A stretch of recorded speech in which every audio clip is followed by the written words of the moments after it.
Shalom, salam berkat dari kami untuk pendengar sekalian. Saat ini pendengar akan diberkati dengan program Hari Ini Harinya Tuhan bagian yang ke-8. Sebuah program rohani tentang doktrin Alkitab yang menolong kita untuk semakin tertanam dalam kebenaran firman dan bertumbuh dalam kemuliaan. Bersama hambanya, Pendeta Gilbert Lumwendong, STH. Banyak orang merasa doktrin Alkitab sebagai sesuatu yang membingungkan. Tetapi tahukah saudara bahwa doktrin Alkitab intinya adalah memahami Alkitab dengan benar, dengan pemahaman yang sistematis, sehingga kita terus dapat tertanam di dalam kebenaran firman, sehingga kita terus bertumbuh di dalam kemuliaan Allah. Buka hati saudara sekalian untuk menerima berkat-berkat firman-Nya hari ini. Kalau kita bicara tentang hidup Kristen, maka kita harus membagi hidup Kristen pada 4 tingkatan. Nggak bisa kita bilang sekedar, hidup Kristen adalah hidup yang diberkati. Loh, di tingkatan yang mana?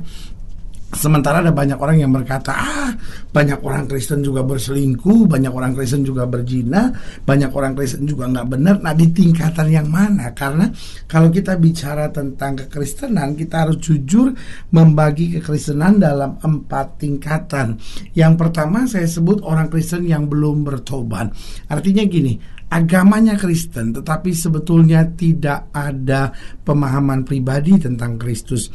Dia Kristen yang pertama karena dia lahir dari rahim ibu yang beragama Kristen, tetapi sama sekali tidak ada keputusan hidup untuk bertobat, untuk mengundang Yesus masuk dalam hatinya sebagai Tuhan dan Juru Selamat.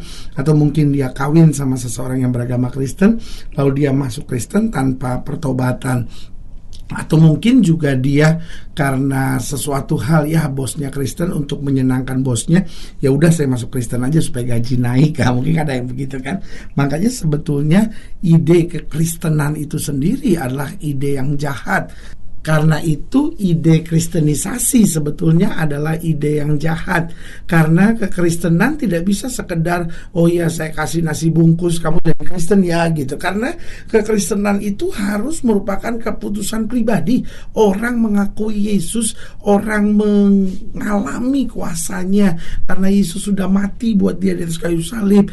Lalu dia bertobat, dia bersyukur kan, karena itu dia menyerahkan hidupnya sepenuhnya buat Tuhan. Jadi yang pertama kalau kita bicara tentang tingkatan Kristen, bahwa ada orang Kristen yang belum bertobat, belum menerima Yesus sebagai Tuhan dan Juru Selamat pribadi, tidak punya pengalaman pribadi dengan Tuhan. Lalu yang kedua, orang Kristen yang sudah bertobat tapi tidak mengerti. Artinya dia mungkin sudah bertobat, ya udahlah saya mau jadikan Yesus sebagai Tuhan dan Juru Selamat, tapi dia tidak mau diajar oleh firman, dia tidak mau hidup sesuai firman, jadi tidak mengerti kebenaran. Dan Alkitab bilang kalau kamu mengerti kebenaran itu yang memerdekakan. Sehingga ini yang saya jumpai banyak orang Kristen yang sudah bertobat, sudah pergi ke gereja, tetapi tetap terikat, tetap hidupnya tanpa kemenangan, hidupnya tanpa mujizat. Kenapa? Karena tidak mengerti haknya sebagai orang percaya. Baru yang ketiga yang saya sebut orang Kristen yang bertobat dan mengerti. Nah, orang seperti ini hidupnya diberkati, hidupnya melihat banyak hal yang baik. Tetapi tingkatan yang keempat yaitu diurapi. Jadi sudah bertobat, mengerti firman, lalu diurapi. Daud berkata begini, sekarang aku tahu bahwa Tuhan memberi kemenangan kepada orang-orang yang diurapi. Artinya apa? Bukan hanya Yesus ada dalam hidupnya, tetapi seluruh pikiran, hati, kehidupan dikendalikan oleh Kristus, sehingga dia berani berkata, hidupku sekarang bukannya aku lagi, tapi Kristus yang hidup di dalam aku. Haleluya. Selamat datang dalam program kita hari ini, Hari Ya Tuhan, sebuah program rohani yang kembali mengingatkan kepada kita betapa pentingnya kita menjadikan firman Tuhan sebagai dasar keseharian hidup kita. Karena selama kita menjadikan firman Tuhan sebagai dasar keseharian hidup kita, langkah-langkah ke depan kita penuh dengan kepastian, kemenangan, berkat, mujizat, dan perkara-perkara besar. Haleluya.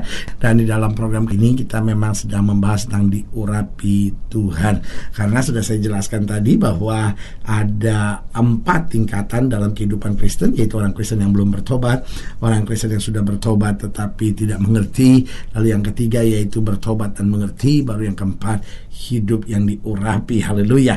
Nah, di dalam Habakuk pasal 3, nah itu akan kita pelajari dalam program ini. Dalam Habakuk pasal 3 ayat yang ke-11 sampai ayat yang ke-13, Habakuk pasal 3 ayat 11 sampai 13. Dan saya beri kesempatan untuk setiap saudara ambil Alkitab saudara, pelajari Alkitab saudara, dan mungkin ambil catatan alat tulis saudara sehingga kita sama-sama mendapat pemahaman yang jelas dalam firman Tuhan ini. Habakuk pasal 3 ayat yang ke-11 sampai ayat yang ke-13. Demikian firman Tuhan. Matahari bulan berhenti di tempat kediamannya karena cahaya anak-anak panahmu yang melayang laju, karena kilauan tombakmu yang berkilan. Dalam kegeraman engkau melangkah melintasi bumi, dalam murka engkau menggasak bangsa-bangsa.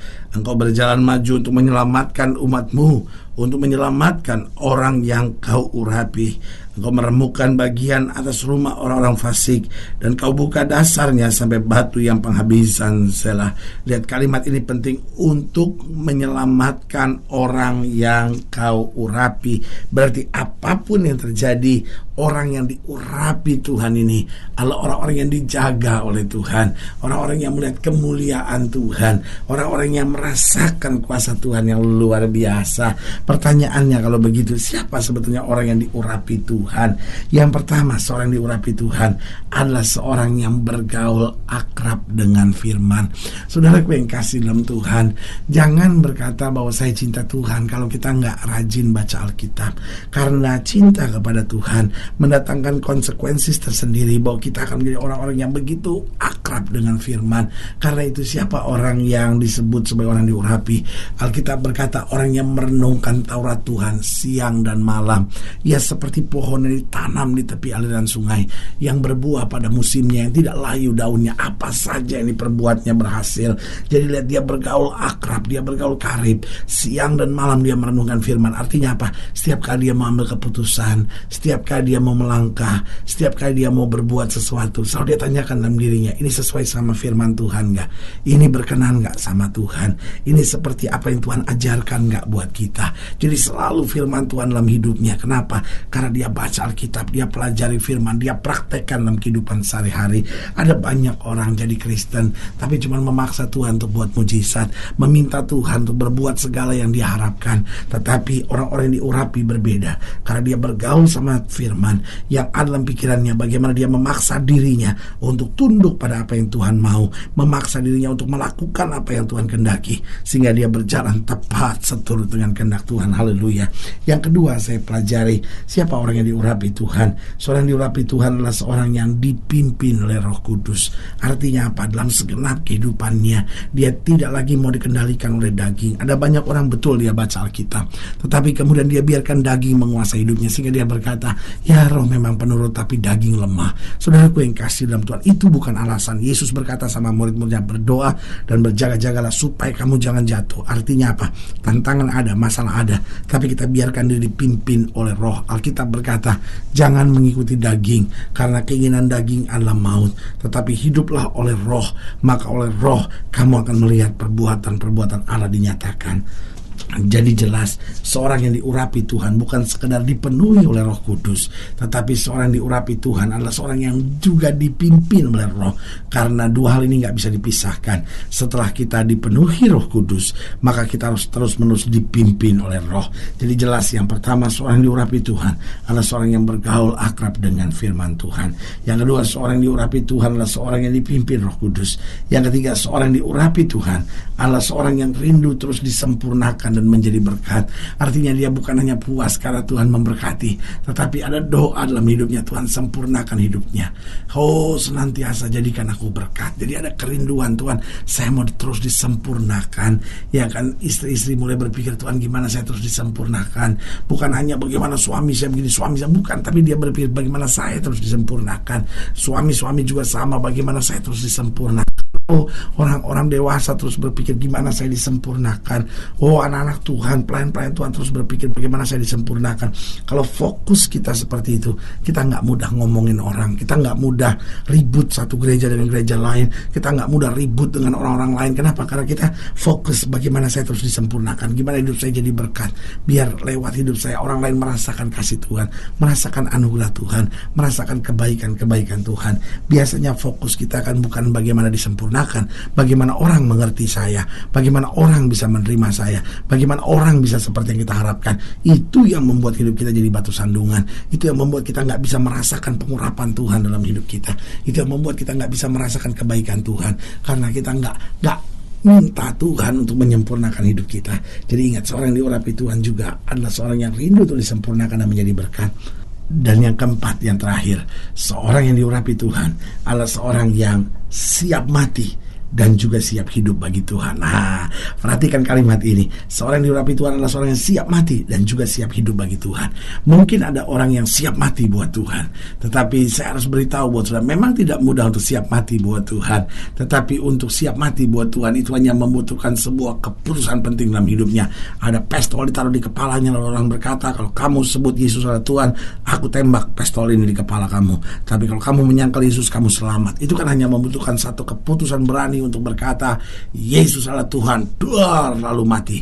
Tetapi saudaraku yang kasih dalam Tuhan, untuk bisa hidup buat Tuhan, artinya setiap hari kita harus mengambil keputusan untuk tetap mendahulukan Kristus lebih dari segalanya. Karena itu seorang diurapi Tuhan bukan hanya seorang yang siap mati, juga bukan hanya seorang yang siap hidup, tapi dia siap mati tapi siap hidup bagi Tuhan. Makanya Paulus berkata, kalau aku mati adalah sebuah keuntungan, tapi kalau aku hidup, aku akan bekerja keras buat Tuhan. Karena saudaraku yang kasih dalam Tuhan, marilah kita minta senantiasa menjadi orang-orang yang diurapi Tuhan, yang berjalan dalam kuasa anugerah berkat kemuliaan yang luar biasa. Haleluya. Saudaraku yang kasih dalam Tuhan, jika saudara ingin dilayani lebih jauh, hubungi kami melalui telepon, hubungi kami melalui surat, kunjungi website kami, karena kami ada untuk membawa Bapak Ibu saudara senantiasa lebih dekat pada Tuhan dan mengalami kasih kuasa mujizat yang luar biasa. Haleluya.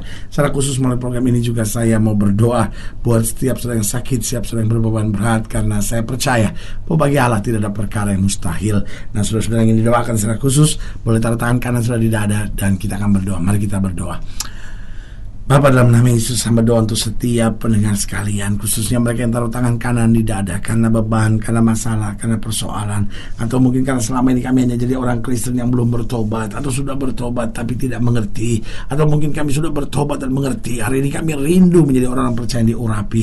Itu sebabnya hamba berdoa di dalam nama Yesus, Tuhan jamah, sehingga hari ini kemuliaan kuasa Tuhan boleh terus turun dalam kehidupan kami, sehingga kami bergaul dengan firman, kami dipimpin Roh Kudus, kami terus rindu disempurnakan dan menjadi berkat.